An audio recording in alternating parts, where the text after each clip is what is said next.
आज की क्लास में हम लोग इसका इंटीग्रल देखेंगे, इसका रिडक्शन फार्मूला देखेंगे। Reduction formula for integral of sine x to the power m cos x to the power n dx फिर m n being positive integer. पहले हम लोग सिर्फ साइन x का अगर इंटीग्रल रहता था, उसका कुछ पावर रहता था, उसका रिडक्शन फार्मूला देख चुके हैं, कॉस का भी पावर का देख चुके हैं। अब यहाँ दोनों प्रोडक्ट में है, साइन भी और कॉस भी। साइन का भी कुछ पावर रहेगा, कॉस का भी कुछ पावर रहेगा। जहाँ पावर जो होगा वो इंडिसेस जो होगा वो पॉजिटिव इंटीजर होगा। तो इसका रिडक्शन फार्मूला कैसे निकालेंगे? रिडक्शन फार्मूला में क्या होता है कि दो इंटीग्रल कनेक्ट होता है। एक इंटीग्रल जो होगा वो दूसरा इंटीग्रल, दोनों सेम टाइप का होगा, लेकिन दूसरा जो इंटीग्रल होगा वो क्या होगा, लोअर डिग्री का होगा या लोअर ऑर्डर का होगा। तो यहाँ पर किसका डिग्री हम लोग कम करेंगे? इसी टाइप के इंटीग्रल से इसको कनेक्ट करेंगे। किसका डिग्री कम करेंगे, कैसे होगा, इसके बारे में देखो। This integral can be connected with any one of the following 6 integral. ये जो इंटीग्रल है, ये 6 इंटीग्रल हम लोग यहाँ पर लिखे हैं, 6 इंटीग्रल, उसमें से किसी के साथ भी कनेक्ट कर सकते हैं। किसी के साथ भी क्या कर सकते हैं? इस इंटीग्रल को हम लोग इसके साथ कनेक्ट कर सकते हैं, मतलब साइन का पावर को डिक्रीज करेंगे। और कितने पावर डिक्रीज होगा?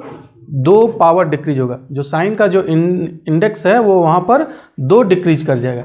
या फिर ऐसा हो सकता है साइन का पावर हम लोग ज्यों का त्यों रखेंगे और कॉस के पावर को डिक्रीज कर सकते हैं, क्योंकि जब लोअर डिग्री में जाएंगे तो या तो साइन का पावर कम होगा या फिर कॉस का पावर कम होगा, किसी का भी पावर कम हो सकता है। ये दोनों इंटीग्रल सेम टाइप का है। यहाँ पर साइन एक्स और कॉस एक्स का प्रोडक्ट है कुछ पावर का, यहाँ पर भी साइन एक्स और कॉस एक्स के कुछ पावर का प्रोडक्ट है। तो यहाँ पर देख रहे हो इस इंटीग्रल में और इस इंटीग्रल में साइन का पावर यहाँ पर डिक्रीज किया, और इस इंटीग्रल में क्या हुआ है, कॉस का पावर डिक्रीज किया है। ऐसा भी हो सकता है कि इंक्रीज कर दो, साइन का पावर 2 इंक्रीज करेगा, कॉस का ज्यों, या फिर साइन का पावर को ज्यों का त्यों रखो और कॉस के पावर को इंक्रीज कर दो। अब सवाल उठता है कि हम लोग डिस्कस किए हैं कि 2 इंटीग्रल कनेक्ट होता है और दोनों में से एक इंटीग्रल से जो भी ऑर्डर होता है उसका दूसरा का कम होता है। अब यहाँ तक तुम लोग सोच रहे होगे कि ये पावर तो बढ़ रहा है, कम कहाँ हुआ? यहाँ पर पावर m है और यहाँ पर क्या हो गया, m+2 हुआ, तो पावर तो बढ़ गया। लेकिन तुम ऐसे सोचो, ये और ये इंटीग्रल कनेक्ट है, इससे तो इसका पावर कम है ना। अगर इस इंटीग्रल को ही हम लोग फर्स्ट माने और ये सेकेंड माने, दोनों कनेक्टेड रहेगा, तो इससे तो पावर कम हो गया ना। यहाँ पर पावर क्या है, m+2, और यहाँ पर पावर क्या हो जाएगा, m हो जाएगा। तो ये और ये दोनों जब कनेक्ट करेंगे, इसको अगर हम लोग फर्स्ट मानेंगे तो इससे तो ये रिजल्ट पर पहुँच सकते हैं। मतलब हम लोग क्या कर सकते हैं, इसका जो पावर है उससे तो यहाँ पर रिड्यूस हुआ है ना। रिडक्शन होता है, रिडक्शन फॉर्मूला में क्या होता है कि पावर रिड्यूस होता है, तो इससे तो पावर रिड्यूस हो गया है ना। तो ये दोनों के साथ भी कनेक्ट कर सकते हैं। ऐसा भी कर सकते हैं कि एक का पावर जो है वो रिड्यूस होगा और दूसरे का पावर यहाँ पर इंक्रीज कर जाएगा। ये साइन का पावर m से m-2 हो गया और कॉस का पावर n से बढ़कर के n+2। मतलब इसको भी हम लोग कनेक्ट कर सकते हैं, दोनों इंटीग्रल को, वहाँ से भी एक रिडक्शन फार्मूला बना सकते हैं। या ऐसा भी कर सकते हैं कि साइन का पावर इंक्रीज करेंगे और कॉस का पावर को डिक्रीज करेंगे, और जब भी पावर इंक्रीज या डिक्रीज हो रहा है तो 2 पावर कितना इंक्रीज या डिक्रीज हो रहा है, 2 हो रहा है, या तो 2 डिक्रीज कर रहा है या फिर 2 इंक्रीज कर रहा है। तो 6 इंटीग्रल में से किसी के साथ भी कनेक्ट कर लेंगे तो एक रिडक्शन फार्मूला बन जाएगा। करना क्या है, या तो साइन का पावर को डिक्रीज करना है, या कॉस के पावर को डिक्रीज करना है, या साइन के पावर को इंक्रीज कर देना है, या कॉस के पावर को इंक्रीज कर देना है, या साइन का पावर डिक्रीज और कॉस का पावर इंक्रीज, दोनों काम एक साथ कर सकते हैं, या फिर साइन का पावर को इंक्रीज करके और कॉस के पावर को डिक्रीज कर देना है। तो इस तरीके से ये जो 6 इंटीग्रल है उसमें से किसी के भी साथ कनेक्ट करके हम लोग रिडक्शन फार्मूला बना सकते हैं। इसका एक कॉमन रूल होता है, किसी के साथ भी कनेक्ट अगर करना हो तो किस प्रोसेस से करेंगे, इसका एक कॉमन रूल है। चलो हम लोग इस रूल के बारे में देखते हैं। यहाँ पर है rules for connecting this integral with any one of the above 6 integral. इसको अगर हम लोग 6 इंटीग्रल जो अभी हम लोग डिस्कस कर चुके हैं उसमें से किसी के साथ भी अगर कनेक्ट करना हो तो क्या रूल होगा। सबसे पहला स्टेप 1 में हम लोग काम करेंगे, ये सपोज कर लेंगे p मान लेंगे sine x to the power λ+1 और cos x to the power μ+1 को हम लोग p मान लेंगे। अब λ म्यू कहाँ से आ गया, यहाँ तो पावर m है और पावर n है।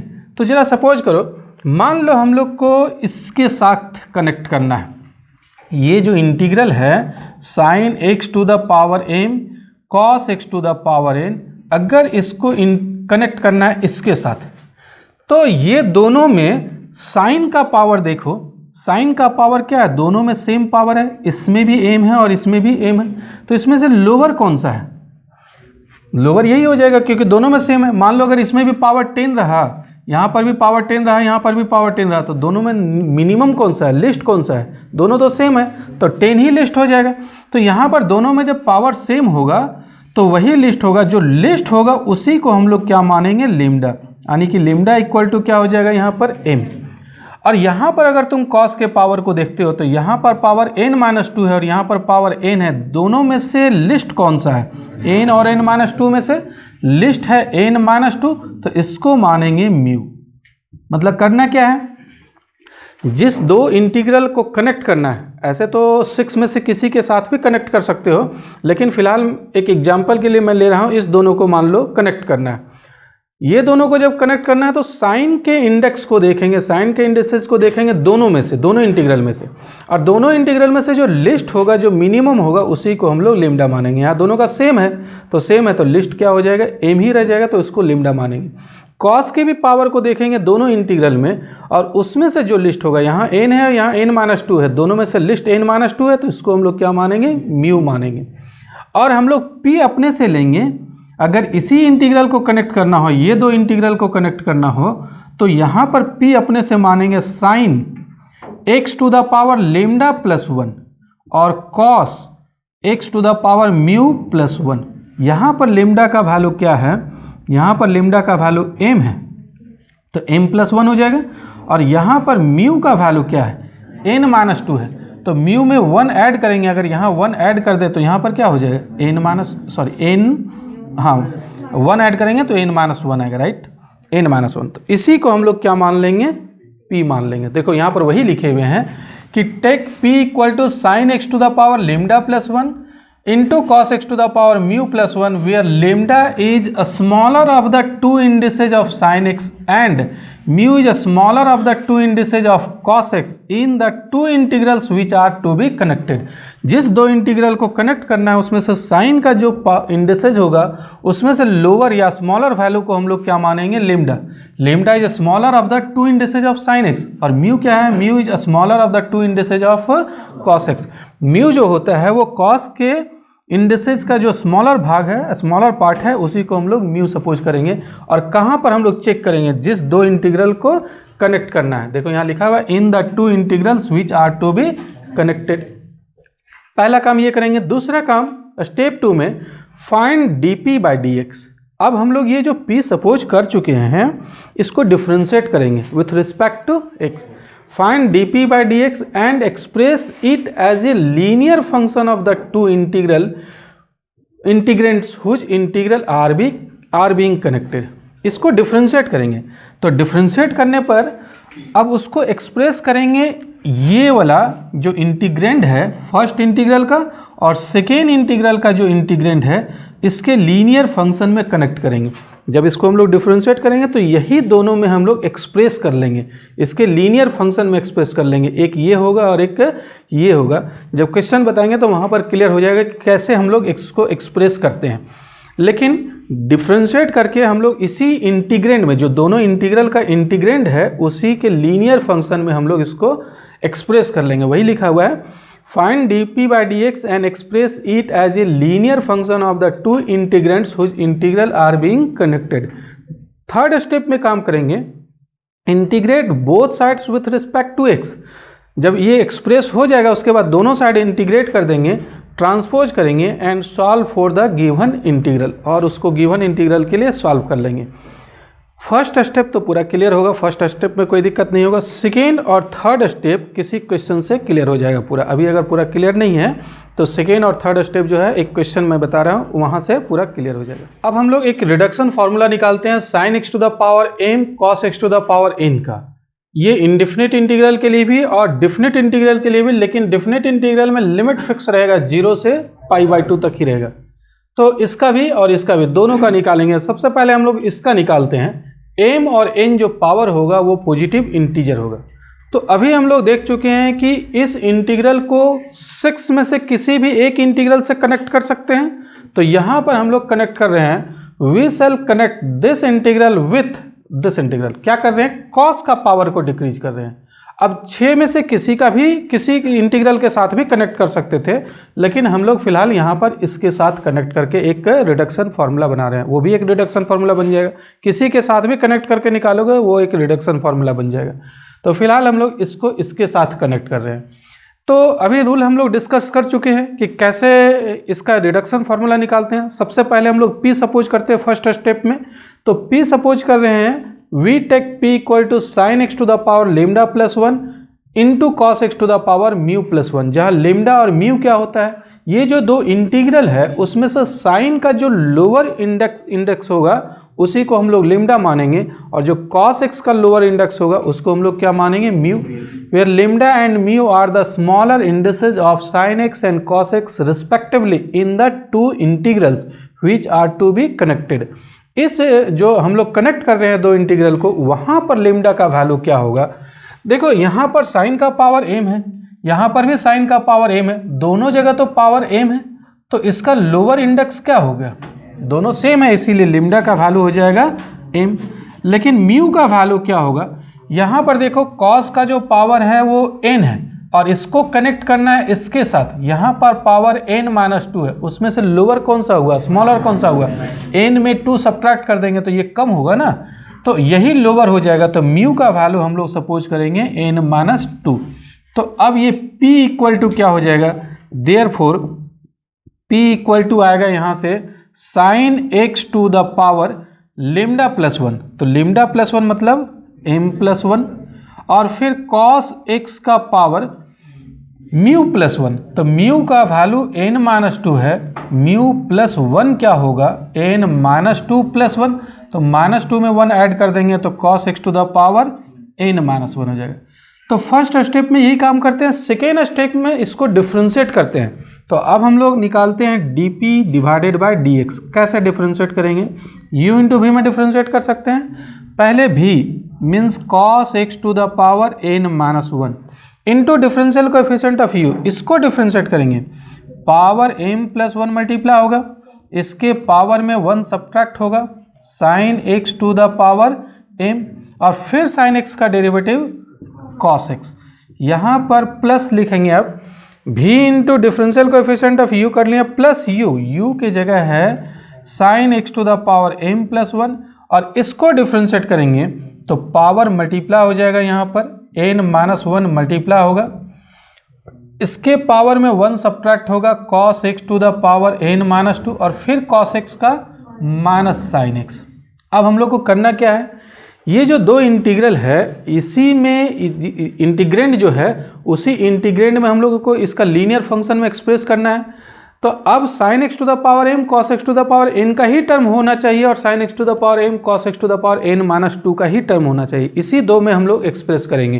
कैसे करेंगे, चलो इसके बारे में देखते हैं। सबसे पहले हम लोग कांस्टेंट लिख जाते हैं m प्लस 1।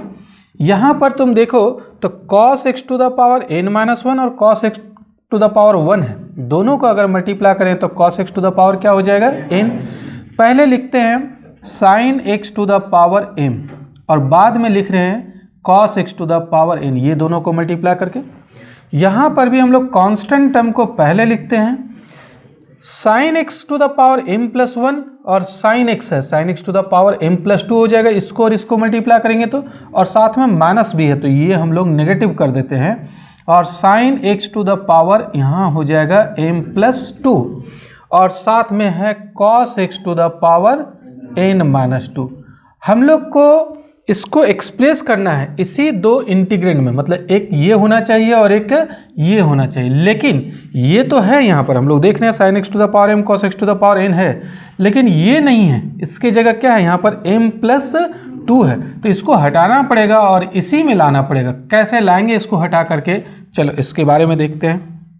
यहाँ पर हम लोग m प्लस 1 रहने देते हैं, sine x to the power m cos x to the power n भी रहने देते हैं, माइनस n-1, इससे दो पावर निकाल लो, तो निकाल लेंगे तो sine x to the power क्या हो जाएगा m, और फिर साइन स्क्वायर x आएगा, उस साइन स्क्वायर एक्स को 1 माइनस कॉस स्क्वायर एक्स लिख सकते हैं।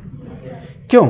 यहाँ पर हम लोग इसको क्या लिख रहे हैं, sine x to the power m into sine square x लिख सकते हैं। पावर m प्लस 2 है तो sine x to the power m और साइन स्क्वायर एक्स, और साइन स्क्वायर एक्स को हम लोग क्या लिख जा रहे हैं, 1 माइनस कॉस स्क्वायर एक्स, और पहले से यहाँ पर है cos x to the power n minus 2। अब हम लोग क्या करते हैं, इसको इसके साथ भी मल्टीप्लाई करेंगे और ये इसके साथ भी मल्टीप्लाई होगा, ये भी यहाँ पर मल्टीप्लाई कर देंगे।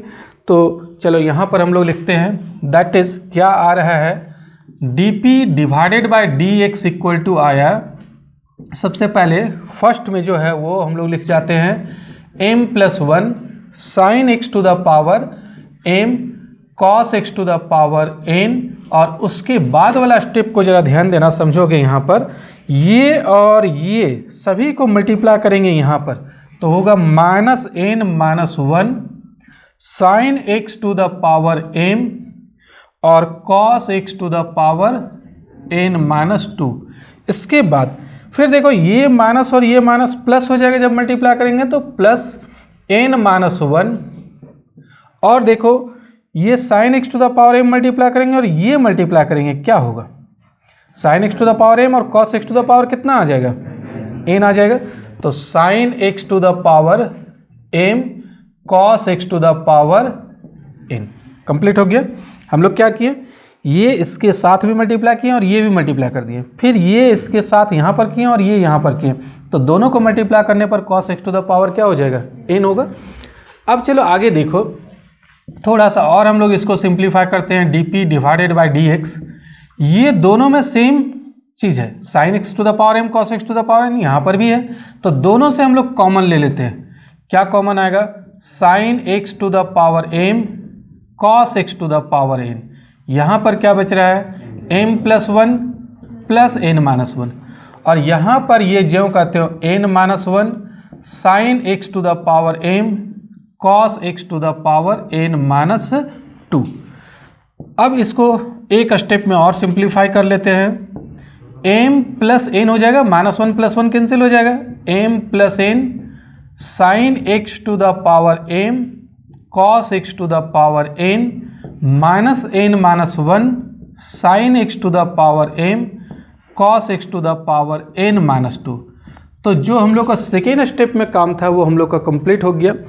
हम लोग को करना क्या था सेकेंड स्टेप में, यही दो इंटीग्रेंड के टर्म में एक्सप्रेस करना था। अब देखो इसके अलावा कोई दूसरा टर्म है क्या, साइन एक्स और कॉस एक्स का पावर m n है और साइन एक्स का पावर m कॉस एक्स का पावर n माइनस 2 है। चेक करो यहाँ पर जो टर्म है वो साइन एक्स का पावर m कॉस एक्स का पावर n, ये वाला इंटीग्रेंड आ गया, और यहाँ पर तुम देख रहे हो ये जो है वो कौन सा इंटीग्रेंड आ गया, ये वाला इंटीग्रेंड आ गया। तो इसी दो इंटीग्रेंड में हमको लीनियर फंक्शन में हम लोग एक्सप्रेस कर लिए, ये सेकेंड स्टेप का काम हो गया। थर्ड स्टेप में क्या करना था, इंटीग्रेट करना था विथ रिस्पेक्ट टू एक्स और इसको सॉल्व कर लेना था गिवन इंटीग्रल के लिए। तो अब हम लोग क्या करते हैं, now integrating both sides with respect to x, हम लोग दोनों साइड इंटीग्रेट करते हैं x के रिस्पेक्ट में, क्या होगा, क्या हम लोग को मिलेगा, dp बाई dx को अगर हम लोग इंटीग्रेट कर दें विथ रिस्पेक्ट टू x तो क्या होगा, p हो जाएगा, क्योंकि p को एक बार हम लोग डिफ्रेंशिएट किए हैं और फिर हम लोग इंटीग्रेट कर देंगे तो p के बराबर होता है। किसी फंक्शन को डिफ्रेंशिएट भी करो और फिर इंटीग्रेट कर दो, ओरिजिनल फंक्शन के इक्वल आ जाता है। तो यहाँ पर जो है इसका इंटीग्रल हो जाएगा p, और यहाँ पर इंटीग्रेट करेंगे तो m प्लस n तो कांस्टेंट है, इसको बाहर लिखते हैं, और यहाँ पर इसको इंटीग्रेट करेंगे sine x to the power m cos x to the power n, और यहाँ n माइनस 1 कॉन्स्टेंट है, इसको बाहर करते हैं, यहाँ इंटीग्रेट करेंगे sine x to the power m, sorry यहाँ पर माइनस होगा राइट, और cos x to the power n minus 2 dx। अब हम लोग p का वैल्यू पुट कर देते हैं, p जिसको माने, p हम लोग किसको सपोज किए हैं, p देखो यहाँ पर हम लोग सपोज किए sine x to the power m plus 1 cos x to the power n minus 1 को, तो ये p का वैल्यू यहाँ पर हम लोग सब्सटीट्यूट कर देते हैं। तो p का वैल्यू है sine x to the power m plus 1 cos x to the power n minus 1, और यहाँ पर है m plus n integral of sine x to the power m cos x to the power n d x minus n minus one integral of sine x to the power m cos x to the power n minus two d x. अब इसको इधर transpose कर देते हैं तो इसका value निकल जाएगा। तो इसका वैल्यू क्या आएगा, m plus n integral of sine x to the power m cos x to the power n d x. इसका वैल्यू क्या होगा, ये इधर ट्रांसपोज कर देते हैं। तो ट्रांसपोज कर देंगे तो यहाँ पर sine x to the power m plus one cos x to the power n minus one, ये इधर आकर के प्लस हो जाएगा, plus n minus one integral of sine x to the power m cos x to the power n minus two d x. ये m plus n को प्रत्येक में डिवाइड कर देते हैं तो यहाँ पर डिवाइड करने के बाद हो जाएगा sine x to the power m cos x to the power n, और यहाँ पर होगा sine x to the power m plus one cos x to the power n minus one divided by m plus n, और यहाँ आएगा n minus one divided by m plus n integral of sine x to the power m cos x to the power n minus two. यही reduction formula निकल गया sine x to the power m cos x to the power n का। कैसे ये reduction formula हुआ, देखो ये integral इसी इंटीग्रल के साथ कनेक्ट हो गया, हम लोग इसी इंटीग्रल के साथ कनेक्ट करना चाह रहे थे तो ये इंटीग्रल इस इंटीग्रल में कनेक्ट हो गया। ये इंटीग्रल नहीं है, ये तो ऑलरेडी एक फंक्शन है, इंटीग्रेट हो चुका है। ये यहाँ पर इंटीग्रल का साइन नहीं है, इंटीग्रल का साइन यहाँ है, इंटीग्रल का साइन यहाँ है, दो इंटीग्रल है, दो इंटीग्रल कनेक्ट हुआ है, दोनों इंटीग्रल सेम टाइप का है, साइन एक्स का पावर है कॉस एक्स का पावर है, यहाँ पर भी साइन एक्स का कुछ पावर है कॉस एक्स का पावर है, और जो इंटीग्रल कनेक्ट हुआ है उसमें से यहाँ जो पावर है उससे लोअर डिग्री का पावर यहाँ पर है, रिड्यूस हुआ है पावर। तो ये रिडक्शन फार्मूला हो गया, हम लोग इसको इसी के साथ कनेक्ट करना चाह रहे थे तो इस तरीके से हम लोग इसका रिडक्शन फार्मूला निकाल लिए। लेकिन इसका 6 रिडक्शन फार्मूला आ सकता है इस तरीके से, क्यों? क्योंकि हम लोग 6 में से किसी भी इंटीग्रल के साथ कनेक्ट कर सकते हैं। अभी तो एक मैं यहाँ पर बताया हूँ ना, यहाँ पर मैं इसको इसके साथ कनेक्ट किया हूँ, इसके अलावा 5 और है उसमें से किसी के साथ भी कनेक्ट कर सकते हैं। तो ये काम तुम लोग को खुद करना है, 5 के साथ करना चाहते हो तो कर सकते हो, क्वेश्चन भी रहता है उस तरीके से, लेकिन कनेक्ट करने का पूरा प्रोसेस यही होगा। एक बार जो अभी हम बात की हैं उसके बारे में थोड़ा सा एक बार चर्चा और फिर से कर देते हैं। P हम लोग यहाँ पर सबसे पहले जो दो इंटीग्रल को कनेक्ट करना है वो यहाँ पर लिख लेंगे, जिसके साथ भी करना है उसको लिख लेंगे। उसके बाद P हम लोग ये सपोज करेंगे लेमडा क्या होगा, दोनों में से जो मिनिमम पावर होगा उसको लेमडा मानेंगे। जैसे यहाँ पर m है, यहाँ पर भी m है तो मिनिमम हो गया m, क्योंकि दोनों तो जगह सेम है। और म्यू मानेंगे ये दोनों में से जो मिनिमम होगा, दोनों में से मिनिमम कौन सा आ रहा है, n-2 आ रहा है तो n-2 मान लिए।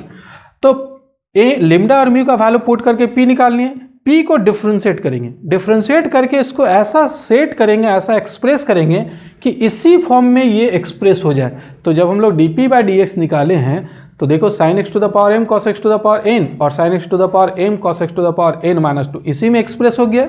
उसके बाद इसको इंटीग्रेट कर लिए और जो इंटीग्रल था उसके लिए हम लोग सॉल्व कर लिए। तो इसी प्रोसेस का यूज करके कोई भी रेस्ट 5 इंटीग्रल के साथ है तो हम लोग खुद कनेक्ट कर सकते हो। अब यहाँ पर हम लोग एक दूसरा इंटीग्रल निकालते हैं, डेफिनेट इंटीग्रल। उसको हम लोग सपोज कर लेते हैं I m, n।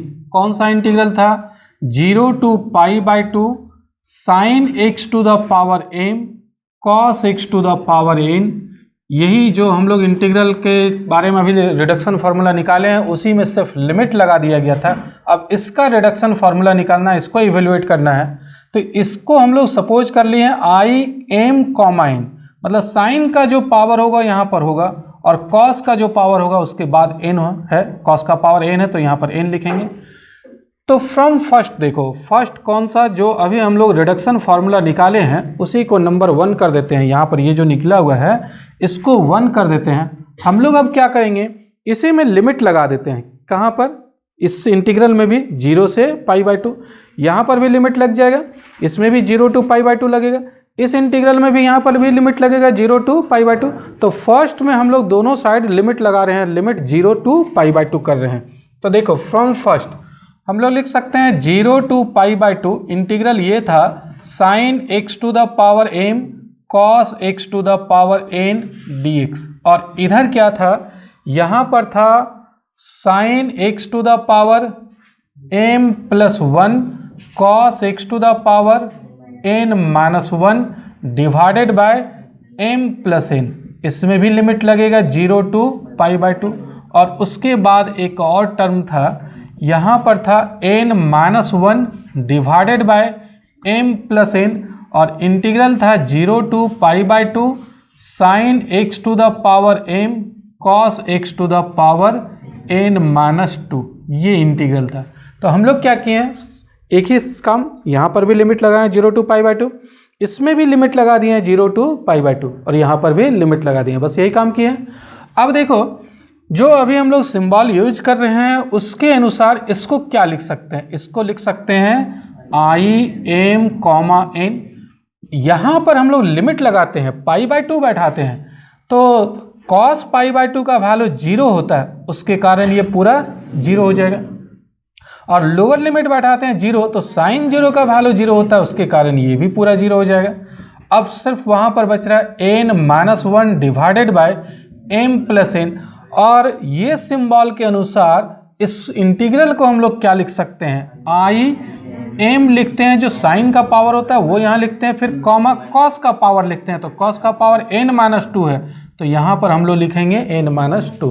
तो इस तरीके से हम लोग देखते हैं कि आई m, n का वैल्यू आ रहा है n minus 1 divided by m plus n, I m, n minus 2।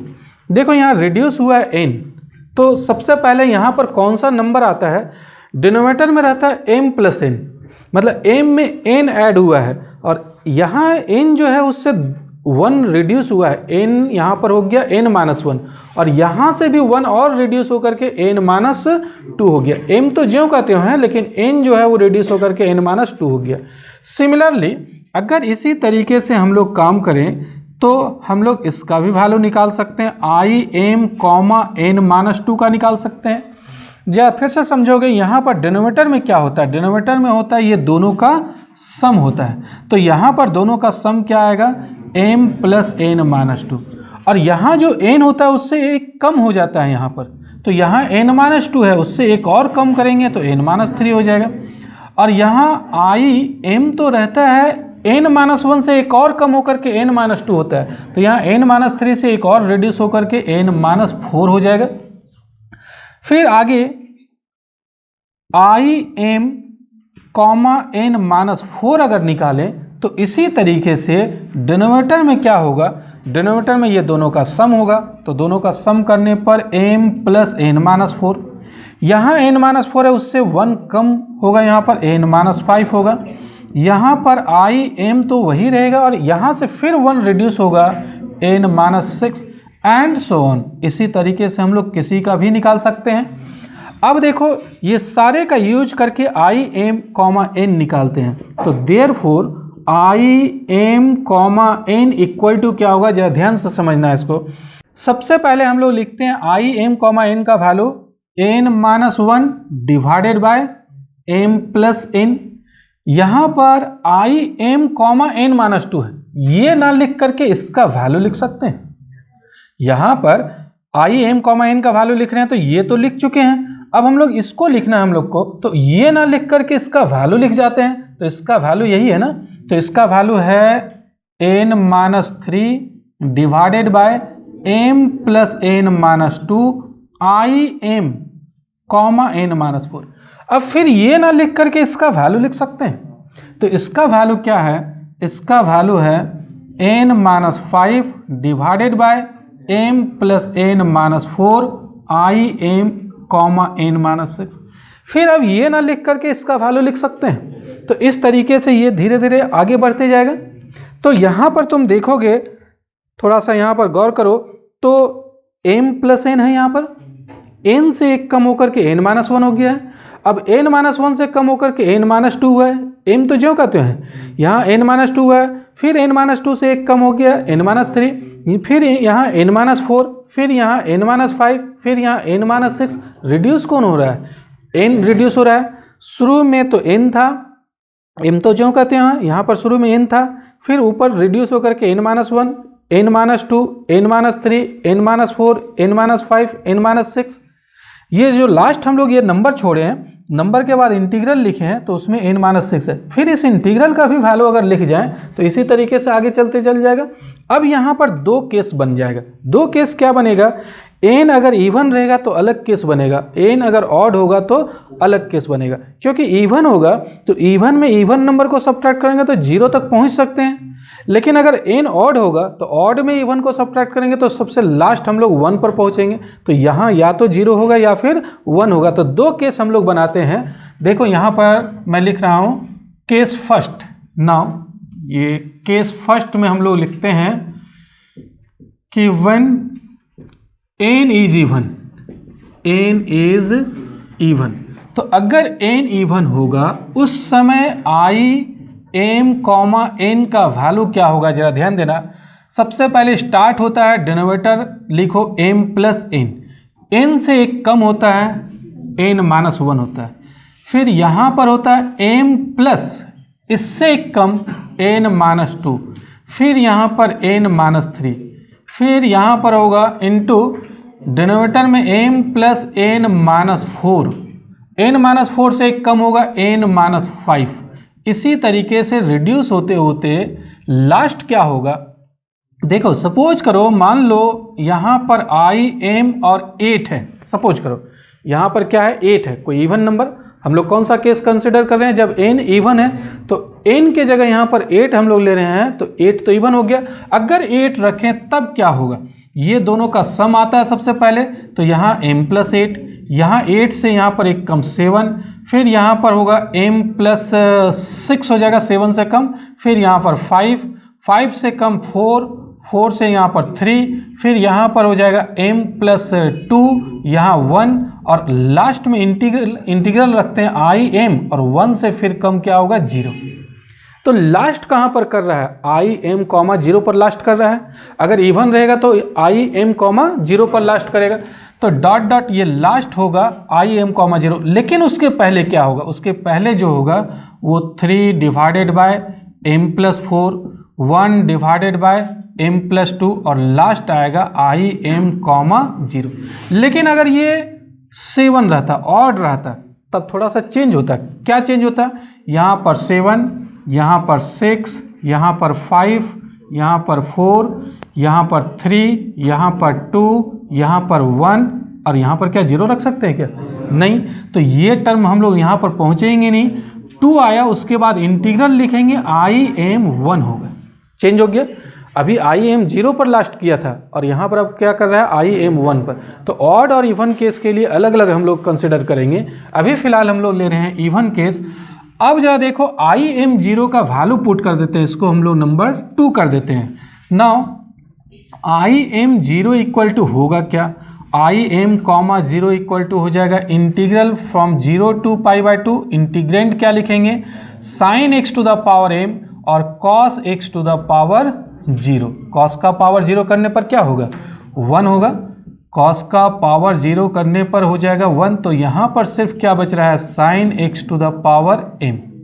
तो अब ये यहाँ पर पुट कर देते हैं फ्रॉम 2 में हम लोग लिखते हैं 2 से, from 2 i m, n equal to, जरा देखोगे यहाँ n-1 divided by m plus n-3 divided by m plus n-2, dot dot कर देते हैं। ये जो टर्म है वो हम लोग छोड़ते हैं, डॉट डॉट में चला जाएगा। Last 3 divided by m plus 4 into 1 divided by m plus 2 और i m 0 का वैल्यू क्या हो गया, integral 0 to π/2 sin x to the power m। और वालेज फॉर्मूला से हम लोग इसका इंटीग्रल जानते हैं, लेकिन इसका इंटीग्रल दो केस में अलग अलग बनता है। अगर ये पावर इवन होगा तो अलग होता है, पावर ऑड होगा तो अलग होता है। तो यहाँ पर भी अब दो केस बन जाएगा। तो हम लोग क्या लिख सकते हैं, मैं यहाँ पर लिख रहा हूँ, अब हम लोग लिख सकते हैं यहाँ पर that is i m, n equal to, जरा ध्यान देना दो केस बनाएंगे हम लोग यहाँ पर। दो केस, m अगर इवन रहेगा तो अलग और m अगर ऑड होगा तो अलग। तो क्या होगा, n-1 divided by m plus n into n minus 3 divided by m plus n minus 2 dot dot 3 divided by m plus 4 1 divided by m plus 2। अब इसका वैल्यू हम लोग जानते हैं, अगर इवन रहे तब क्या होता है। सबसे पहले नीचे एम, ऊपर एम माइनस 1, यहाँ एम माइनस 2, यहाँ एम माइनस 3, लास्ट कहाँ होता है 1/2 इंटू पाई बाई 2 पर। कब? जब m is even, m is even, तो ये आ जाता है। और ऑड में क्या होगा, ये तो सबसे पहले हम लोग लिखेंगे n minus 1 divided by m plus n into n minus 3 divided by m plus n minus 2 dot dot 3 divided by m plus 4 1 divided by m plus 2। और इसका वैल्यू अगर ऑड रहे तो पहले एम, फिर m minus 1, m minus 2, m minus 3 वाले इस formula से। और लास्ट कहाँ होता है ये लास्ट होता है 2/3 इंटू 1। ये कब होता है? When m is odd. इसको थोड़ा सा अरेंज करके हम लोग लिखते हैं, that is I m comma n equal to, थोड़ा सा अरेंज करते हैं, जरा ध्यान देना। हम लोग सबसे पहले यहाँ पर लिखते हैं एन माइनस 1 से या एम माइनस 1 से, एम माइनस 1 से ही लिखते हैं हम लोग। एम माइनस 1, एम माइनस 3, ये डिक्रीज होते होते कहाँ गया है? M minus 1, m minus 3 decrease होते होते 1 तक गया है, डॉट डॉट 1 तक। एन माइनस 1 डिक्रीज होते होते कहाँ गया है? N minus 1, n minus 3 decrease होते होते ये भी कहाँ तक गया है? 1 तक। 3 के बाद 1 डॉट डॉट 1। और नीचे क्या आ रहा है डिनोमिनेटर में? डिनोमिनेटर में तुम लोग चेक करो, देखो m प्लस एन 2 डिक्रीज हो रहा है, m plus n minus 2 dot dot decrease होते होते m प्लस 4, फिर डिक्रीज होकर के m प्लस 2, फिर डिक्रीज होकर के m, फिर डिक्रीज होकर के m माइनस 2, और लास्ट कहाँ तक गया है? 2 तक। 2 तक है, ये यहाँ पर 2 तक है। तो ये जो बीच में है उसको हम लोग ओमिट कर देते हैं, हटा देते हैं। Direct m plus n comma m plus n minus 2 और डिक्रीज होते होते 4 2 तक जाएगा। लास्ट जो है वो 2 तक। ये लगातार ने डिक्रीज किया है, यहाँ m प्लस एन है, फिर 2 डिक्रीज किया है, फिर डिक्रीज करते करते यहाँ तक पहुँचा है, फिर 2 डिक्रीज किया है, फिर 2 डिक्रीज किया, फिर 2 डिक्रीज किया और लास्ट यहाँ तक। अगर हम लोग ऐसा लिखें, मान लो है 20, फिर है 18, फिर डॉट डॉट यहाँ पर लिखते हैं 10, फिर 8, फिर 4 और फिर उसके बाद डॉट डॉट लास्ट में लिखते हैं 4 और 2। तो बीच में ये लिखना जरूरी है क्या? अगर हम लोग डायरेक्ट ऐसा लिखें 20, 18 डिक्रीज होते होते 4 और 2, ये बीच वाला टर्म लिखना जरूरी तो है नहीं। अगर इस तरीके से डिक्रीज किया तो यहाँ पर बीच में भी लिखा हुआ है, तो ये बीच वाला को ओमिट कर सकते हैं, हटा सकते हैं हम लोग। 2 डिक्रीज कर रहा है, एकदम लास्ट तक डिक्रीज कर रहा है 2, तो एक पैटर्न पर चल रहा है, तो हम लोग शुरू वाला लिख लिए और लास्ट कहाँ कर रहा है वो लिख जाते हैं। तो वही काम हम लोग यहाँ पर करते हैं। यहाँ पर हम लोग क्या कर रहे हैं, m प्लस एन, उससे 2 डिक्रीज होकर के m प्लस एन माइनस 2, फिर 2 डिक्रीज होकर के, इसी तरीके से बीच में यहाँ पर कुछ पार्ट लिखा हुआ है, हमेशा 2 डिक्रीज हो रहा है और लास्ट कहाँ आ रहा है? 2 तक आ रहा है। और एक और क्या है, इसके बाद भी यहाँ पर पाई बाई 2 है। तो ये याद रखना आसान है। ये कब हुआ? जब m इवन है, m इज इवन, और n तो इवन पहले लिए हुए हैं। यहाँ पर हम लोग कौन सा केस कंसिडर कर रहे हैं? n इवन, तो m और n दोनों इवन हो गया एक तरीके से। अब देखो ये सेकेंड वाला है, इसको कैसे याद रखना आसान है, पहले समझ लो। आई एम एन में सबसे पहले m माइनस 1 से डिक्रीज करेंगे और 2 डिक्रीज करेंगे, m minus 1, m minus 3 dot dot, यहाँ कहाँ तक जाएंगे? 1 पर रुक जाएंगे। फिर n माइनस 1 से डिक्रीज करके n माइनस 3 डॉट डॉट 1 पर रुक जाएंगे। फिर दोनों का सम से डिक्रीज करेंगे, 2 डिक्रीज करेंगे और लास्ट कहाँ रुक जाएंगे? 2 पर रुक जाएंगे। और लास्ट में यहाँ पर क्या हो जाएगा? Pi by 2। जैसे मान लो i 6 8 का निकालना है, तो 6 8 का निकालना है, तो इसका वैल्यू क्या होगा? i 6 8 का वैल्यू क्या होगा? देखो यहाँ जो होता है उससे एक कम से शुरू करते हैं, m माइनस 1 से, तो यहाँ 6 है, उससे एक कम मतलब क्या? 5, 2 डिक्रीज करेंगे 3, उससे भी 2 डिक्रीज करेंगे 1 पर रुक जाएंगे। इससे फिर एक कम करेंगे, 8 माइनस 1 मतलब 7 से शुरू करेंगे, 7 से स्टार्ट करेंगे, 7 होगा, 5 होगा, 3 होगा और लास्ट में 1। अब फिर दोनों का जो सम होगा उससे हम लोग डिक्रीज करना शुरू करेंगे। 6 प्लस 8 14, 14 से डिक्रीज करेंगे 14, 12 आएगा, फिर 10 आएगा, फिर 8 आएगा, फिर 6 आएगा, फिर 4 आएगा, फिर 2 आएगा। वहाँ पर रुक जाएंगे, 0 पर नहीं जाएंगे, 2 पर रुक जाना है, 2 पर लास्ट हो गया और इसके बाद क्या हो जाएगा π/2।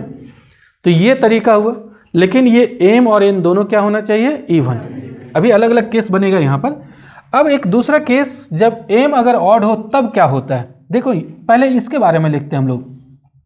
m-1 m-3 डॉट डॉट, ये कहाँ तक रुका है 2 तक। इसमें m जो m-1 से रिड्यूस होते होते 1 पर गया था और यहाँ पर कहाँ पर लास्ट हो रहा है 2 पर। और ये जो है n-1 n-3 ये रिड्यूस होते होते कहाँ तक जा रहा है 1 तक। और नीचे डिनोमिनेटर में तुम देखोगे m प्लस n फिर रिड्यूस हुआ है m प्लस n-2 और रिड्यूस होते होते लास्ट कहाँ तक गया है, लास्ट अगर देखोगे तो 3 तक आया है, 3 तक, और साथ में 1 भी कह सकते हो, 3 के बाद 1 भी आ जाएगा। तो ये जो है वो 1 तक रिड्यूस होकर के गया है। 1 लिखेंगे या ना लिखें कोई फर्क नहीं पड़ता है, 1 से मल्टीप्लाई करेंगे तो वही रह जाएगा ना, लेकिन हम लोग एक सिमेट्री के लिए 1 यहाँ पर लिख देते हैं। यहाँ पर π/2 नहीं होता है। कब हुआ ये, जब when m इज ऑड और n क्या है इवन। जैसे सपोज करो 8 और यहाँ पर मान लो 7 है, ऐसा है, देख लो m की जगह यहाँ पर m ऑड रखना है, सॉरी m ऑड रखना है। मान लो ये 7 और यहाँ पर है 8, ये n है, तो m ऑड है और n क्या है इवन है। तो ऐसे केस में हम लोग क्या करेंगे, m-1 से शुरू करेंगे। तो m-1 मतलब 6 से शुरू करेंगे तो 6 आएगा, फिर 2 डिक्रीज करेंगे तो 4 आएगा, फिर 2 डिक्रीज करेंगे तो 2 आएगा। तो 2 पर रुक जाएंगे, 2 पर रुक गए। लास्ट जहाँ होता है ऐसा नहीं कि 0 पर पहुँच जाए, उसके पहले रुकना है। तो 0 के पहले अगर इसके बाद जाते हैं तो 0 पर पहुँच जाते हैं ना, तो उसके पहले 2 पर रुक जाएंगे। फिर इससे 1 डिक्रीज करके रिड्यूस करेंगे 7, फिर उसके बाद 7 के बाद आएगा 5, फिर 3, फिर 1 पर रुक जाएंगे। नीचे क्या होगा, ये दोनों का सम 8 + 7 15 से डिक्रीज करना शुरू करेंगे। 15 आएगा, फिर आएगा 13, फिर 11, फिर 9, फिर 7, फिर 5, फिर 3, फिर 1 पर जाकर के रुक जाएंगे लास्ट। ठीक है, इसमें π/2 नहीं होगा। तो ये इस तरीके से हम लोग एक फार्मूला निकाल लिए हैं, रिडक्शन फार्मूला हो गया। अभी एक केस हम लोग का और बाकी है, कौन सा केस, जब n ऑड हो। अब हम लोग एक केस और कंसिडर करेंगे। अभी तो फिलहाल हम लोग n इवन लिए थे, तो एक दूसरा केस बनेगा n जब ऑड होगा तब। तो वो केस के लिए हम लोग यहाँ पर लिखते हैं केस 2 में व्हेन n इज ऑड। अगर n ऑड रखें तब क्या होगा, जरा ध्यान देना। यहाँ पर i m n को कहाँ से शुरू किए थे हम लोग, ये पहले लाए थे i m n, तो शुरू हुआ था m + n से, n से यहाँ डिक्रीज होकर के n-1, फिर यहाँ n-2 m के साथ ऐड हुआ था, फिर n-3, इस तरीके से डिक्रीज होते जा रहा था। तो हम लोग सबसे पहले क्या करेंगे, m + n लिखेंगे। यहाँ n में 1 रिड्यूस करेंगे n-1, फिर यहाँ पर आएगा m + n-2, यहाँ पर आएगा n-3, यहाँ पर होगा m + n-4, यहाँ आएगा n-5 और लास्ट कहाँ पर करेगा, पहले मैं डिस्कस कर चुका हूँ। लास्ट अगर n ऑड रहे तब कहाँ पर लास्ट करेगा, जैसे i m 7 अगर हो तब क्या होगा, m + 7 यहाँ पर 6, यहाँ पर m + 5, यहाँ पर 4, यहाँ पर m + 3, यहाँ पर 2 और उसके बाद m + 1 और ये 0, ऐसा तो नहीं होगा। तो यहाँ पर हम लोग रुक जाएंगे और यहाँ इंटीग्रल डालेंगे। तो इंटीग्रल में क्या होता है, देखोगे n-5 है तो यहाँ पर n-6 होता है, m तो रहता है, तो m तो रहेगा और इससे कम होगा, मतलब यहाँ पर क्या होगा 1 होगा। तो लास्ट हम लोग का कहाँ आ रहा है, 2/m + 3, 2 डिवाइडेड बाय m + 3 और उसके साथ में एक इंटीग्रल im1। अब im1 का वैल्यू हम लोग निकाल लेंगे, ये नंबर हम लोग कर देते हैं 3। नाउ im1 का वैल्यू क्या होगा, im, 1 = हो जाएगा इंटीग्रल किसका, sin x⁻m कॉस एक्स का इंटीग्रल, कहाँ से, 0 से π/2। अब इसको इंटीग्रेट करने के लिए दो तरीका, या तो तुम साइन एक्स की जगह t पुट कर दो या z पुट करके इंटीग्रेट कर सकते हो सब्स्टिट्यूशन मेथड से, और बिना सब्स्टिट्यूशन मेथड यूज किए भी हम लोग इंटीग्रेट कर सकते हैं। पिछले क्लास में मैं बता चुका हूँ कैसे। 0 to π/2 रहने देते हैं, sine x to the power m भी हम लोग छोड़ देते हैं, और कॉस एक्स dx को d ऑफ साइन एक्स लिख सकते हैं। d ऑफ साइन एक्स का वैल्यू कॉस एक्स dx हो जाएगा, साइन एक्स का डेरिवेटिव कॉस एक्स और फिर dx। अब देखो जिसके रिस्पेक्ट में इंटीग्रेट करना है उसी का ना पावर यहाँ पर है, तो क्या होगा इसका integral, sine x to the power m+1 divided by m+1, और लिमिट क्या हो जाएगा 0 to π/2। तो अपर लिमिट पुट करेंगे साइन π/2 का वैल्यू 1 और डिवाइडेड बाय m+1, और 0 पुट करने पर साइन 0 का वैल्यू 0, तो कंप्लीट ये आ रहा है 1 डिवाइडेड बाय m+1। तो अब हम लोग 3 से लिख सकते हैं, फ्रॉम 3 से i m n का वैल्यू आ रहा है, देखो ये डिक्रीज हो जा रहा है, n-1 n-3 dot dot, last कहाँ पर रुक रहा है 2 पर, और नीचे क्या होगा, नीचे m+n-2, और डिक्रीज होते होते ये कहाँ तक गया m+3, और जब इसका वैल्यू पुट करेंगे तो ये इसका वैल्यू यही आया है ना, तो लास्ट कहाँ पर आ जाएगा m+1 पर, m+3 तो है ही ये, और जब इसका वैल्यू पुट करेंगे तो नीचे डिनोमिनेटर में क्या आएगा m+1, तो ये m+1 हो जाएगा डिनोमिनेटर में, मतलब लास्ट m+3 के बाद भी डिक्रीज करेगा और लास्ट कहाँ पर रुकेगा m+1 पर। हम लोग ये भी काम कर सकते हैं, m+3 भी हम लोग लिख जाते हैं और फिर m+1 भी लिख जाते हैं। तो ये हो गया जब हम लोग n ऑड रखेंगे, और यहाँ पर m क्या होगा, n तो ऑड है, m क्या होगा, m कोई भी इंटीजर हो सकता है, चाहे इवन हो या फिर ऑड हो। तो इसको हम लोग कैसे लिख सकते हैं, सारे जितने भी केसेस हैं सभी केस को अगर एक साथ लिखना चाहें तो i m n का वैल्यू 3 केस बनाए थे, तीनों केस को एक एक करके लिखते हैं। ये जरा ध्यान देना, ये वाला केस सबसे पहले हम लोग इसके बारे में लिखते हैं। ये m इवन था और n भी क्या था यहाँ पर इवन, m और n दोनों इवन रहे तो ये वाला बन रहा था। इस फॉर्मूला को हम लोग लिख जाते हैं, क्या बन रहा था, m-1 m-3 dot dot decrease होते होते 1, फिर n-1 n-3 डिक्रीज होते होते 1, नीचे m+n-2 डिक्रीज होते होते 4 2 तक, और लास्ट में π/2, कब, जब when m and n both are even, ये अगर दोनों इवन होगा तब।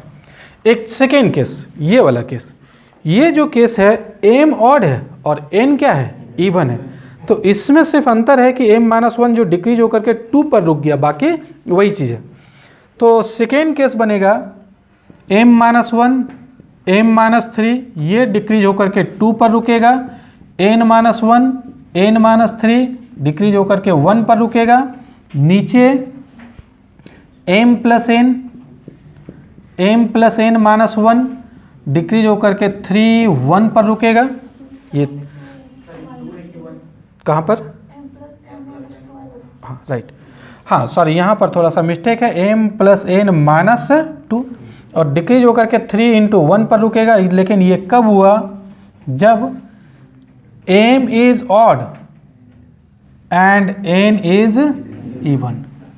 अब एक थर्ड केस जो हम लोग यहाँ पर निकाले हैं, थर्ड केस में आया है n-1 n-3 डिक्रीज होते होते ये 2 पर गया है, और नीचे अगर देखा जाए तो m+n m+n-2 डिक्रीज होते होते m+1 पर ही रुकेगा, ये m+1। ये कब हुआ, जब n इज ऑड, और n क्या होगा, इवन और ऑड कुछ भी हो सकता है, when n is odd and m is any positive integer. तो ये 3 केस बना है यहाँ पर, ये फॉर्मूला को याद रखना है। इस फॉर्मूला से हम लोग कोई भी साइन का पावर रहे, कॉस का पावर रहे, तो उसको हम लोग आसानी से निकाल सकते हैं। जैसे अगर हम लोग इसकी बात करें, मान लो sine x to the power 4 है, cos x to the power 6 है, इस इंटीग्रल को निकालना हो तो कैसे निकालेंगे? 0 से π/2 है, दोनों पावर क्या है यहाँ पर? इवन है। तो हम लोग क्या करते हैं, दोनों पावर अगर इवन हो, m और n दोनों इवन हो, तो सबसे पहले डिक्रीज होता है m-1 से, m-1 से डिक्रीज होते होते 1 तक, n-1 से डिक्रीज होते होते 1 तक, m+n से डिक्रीज होते होते 2 तक, और फिर लास्ट में π/2। तो यहाँ पर क्या होगा, इसको हम लोग डायरेक्ट अब लिख सकते हैं, 4-1 से डिक्रीज करेंगे मतलब 3 और उसके बाद 1, ये 6-1 से डिक्रीज करेंगे मतलब 5, एक कम से डिक्रीज करना शुरू करेंगे 5, 3 और 1 पर, दोनों का सम से डिक्रीज करेंगे 4 + 6 10, 10 फिर 8 फिर 6 फिर 4 फिर 2 पर, और लास्ट में क्या हो जाएगा? π/2। तो देखो 3 से ये कैंसिल हो जाएगा, 3 2 जा 6, और उसके बाद यहाँ पर 5 से ये कैंसिल हो जाएगा, 5 2 जा 10, और उसके बाद तो और कोई ऊपर से कैंसिल होगा नहीं, 3, और नीचे हो जाएगा 64 × 8, और यहाँ पर पाई, 4 2 जा 8, 8 2 जा 16, 16 2 जा 32, 32 2 जा 64, और इंटू 8 इंटू पाई, जो भी आएगा कैलकुलेशन करके यही वैल्यू यहाँ पर आ सकता है। तो इसका डायरेक्ट एक फार्मूला बना लिए। 12 क्लास में जब पढ़ता था तो 12 क्लास में जब हम लोग इसको इंटीग्रेट करते थे तो बड़ा लंबा प्रोसेस था वहाँ पर, लेकिन यहाँ पर सिर्फ एक स्टेप में डायरेक्ट हम लोग फार्मूला बना लिए, रिडक्शन फार्मूला, उससे हम लोग इसको डायरेक्ट लिख सकते हैं। लेकिन एक चीज़ का ध्यान देना, ये तभी काम कर सकते हैं जब लिमिट क्या हो, 0 to π/2, उसके अलावा दूसरे में हम लोग काम नहीं कर सकते हैं। तो आज है यहीं पर, फिर हम लोग नेक्स्ट क्लास में इसके आगे कुछ सवाल को बनाएंगे।